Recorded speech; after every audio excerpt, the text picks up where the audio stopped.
Today on Hitch20, we go deeper into Hitchcock's mastery of suspense. We are there in the moment and we are feeling the tension. The audience immediately understands what this hole is for. She will fit in that hole. He could bring a little element of humor into his incredibly dark stories. How filmmakers of today can add comedy to keep their audience on the edge of their seats.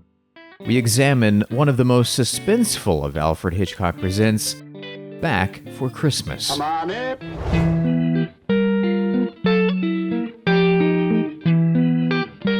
Much has been said about the 52 feature films that Hitchcock directed, but nobody talks about the 20 television episodes he also directed. Good evening. I'm Alfred Hitchcock. The Hitch20.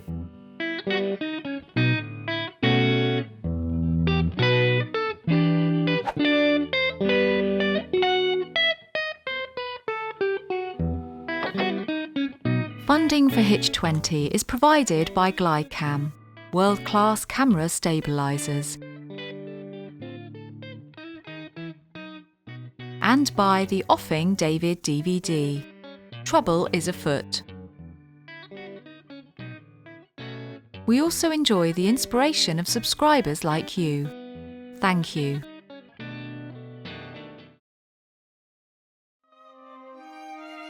Alfred Hitchcock's infinite wisdom was in his ability to create suspense.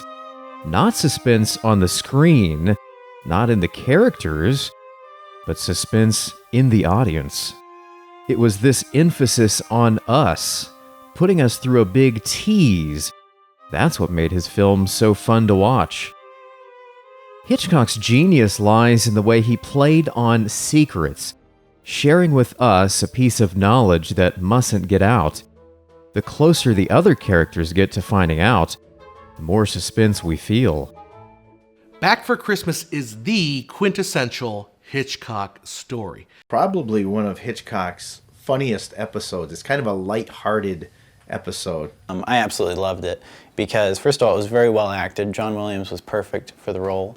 And one thing that I really liked about it was, even though it was really dark and twisted and the whole thing centered around him killing his wife, you kind of rooted for him, you know? It's like, I wanted him to get away with it, as sick as that sounds. But Hitchcock was great at that. It's like he could make you root for the bad guy.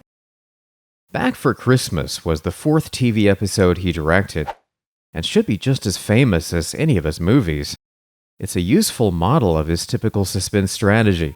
Let's call it the HERBERT suspense model, named after John Williams' character in this episode. First, you show the audience a secret plan.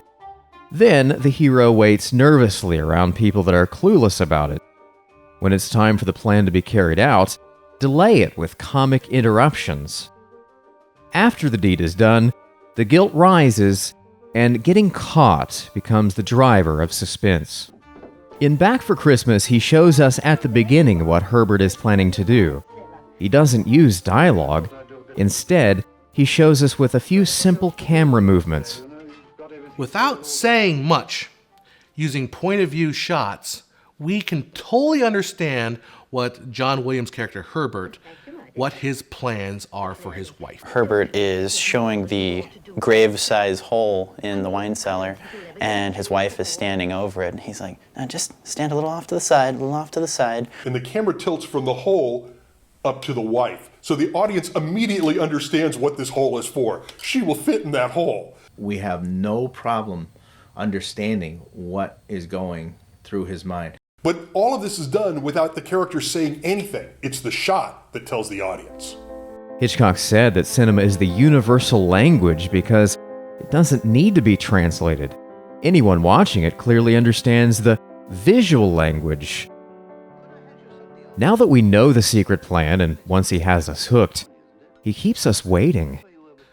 And we get this tension building. We can see it. We can taste it. We know what's going to happen.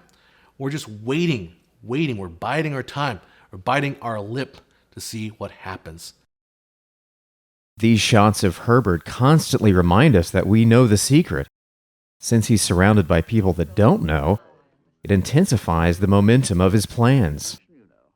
So we have all this chit-chat, this all this meaningless stuff, and we're looking at the actor, building tension through nervousness, through his every tool at his disposal, the way he looks, the way he breathes. We're going to drive to Southampton this evening, dine in Salisbury on the way, and in the morning go aboard ship at their leisure.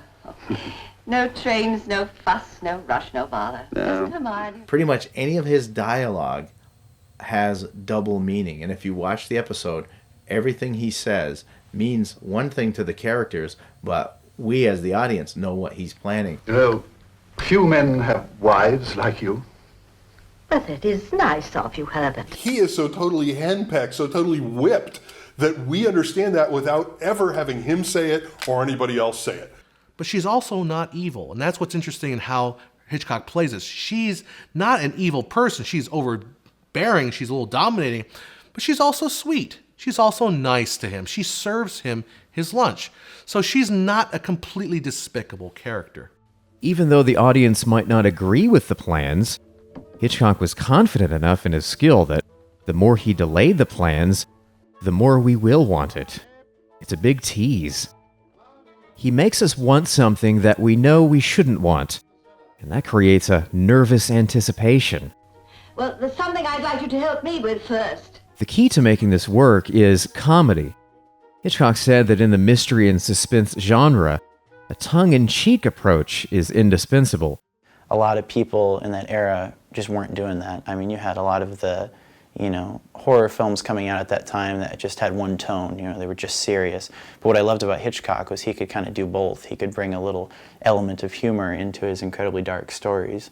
Comic interruptions are the magical ingredient in making suspense palpable. And it has a way of making us teeter on this edge of laughter and anxiety. And then we get to the moment where Herbert is about to murder his wife. And what does Hitchcock do to us here? He makes us wait even longer. All right, I'll come There's a scene where Herbert has to go back upstairs and help Hermione rearrange the dust covers, which ironically, she does a pretty poor job. She doesn't cover that one lamp up. The one. But don't let go of the ladder. You'll have to... I'm afraid this is impossible, dear. My arms aren't sufficient elastic. Now you'll have to stand quite still while you... He's getting very frustrated because he just wants her downstairs and she won't go. She wants to fix this light.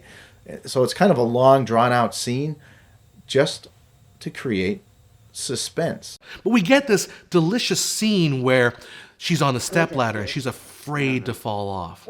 Now, Hitchcock is injecting humor into the tension. It's like this funny, 1950s couple who are kind of strange, and the husband wants to kill the wife.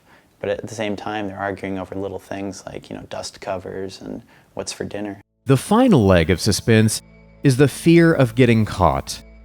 The suspense at this point is so strong that he can contain it all in one shot. He's coming out of the basement. He's hiding in the stairwell when he hears his friends enter the front door. So we get this shot of Herbert in the foreground and the friends in the background. He's accomplished with a really deep depth of field or accomplished with a split diopter, which allows for the focusing of two different planes in a scene. Now we have suspense because we have him hiding behind a doorway and we have them entering the house. They hear the water upstairs. They think maybe they should look around. They've got to be here. Their car's here. So the anticipation of the action of him being discovered is what creates the suspense. If we cut this thing, if we showed Herbert's reaction, then shot to the friends, then back to Herbert, if we created that cutting, we wouldn't have that same kind of tension because we're not forcing the audience to participate. With one shot, we're looking at Herbert, we're looking at the friends, we're looking back and forth. We become part, we're there. We are there in the moment and we are feeling the tension, the fear that Herbert is feeling. And that's accomplished with one single take.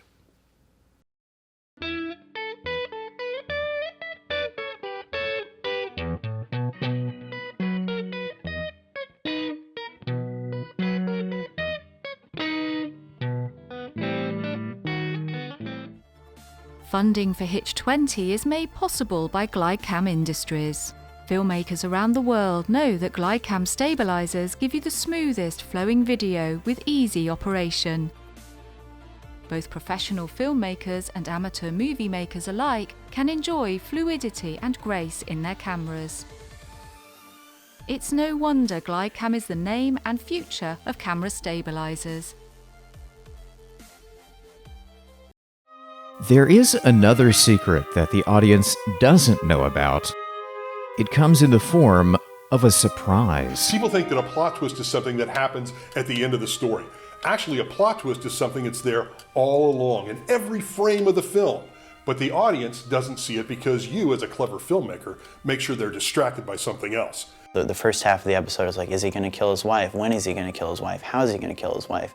Early on, there's a scene where she tells one of the guests at their going away party that she has a little gift for her husband and they'll be back for Christmas because of that. That little gift ends up being the plot twist. And at the very end, there's this reveal and there's this gigantic payoff, and just the look on John Williams' face is just like, totally worth it. Back for Christmas is a masterwork of Hitchcock. And letting the audience in on a secret and then teasing us keeps us on the edge of our seat, and we enjoy every second. Join us at borges.com for more on Hitchcock and subscribe to our YouTube channel. Read our Hitchcock ebook and watch our Hitchcock homage film, Offing David.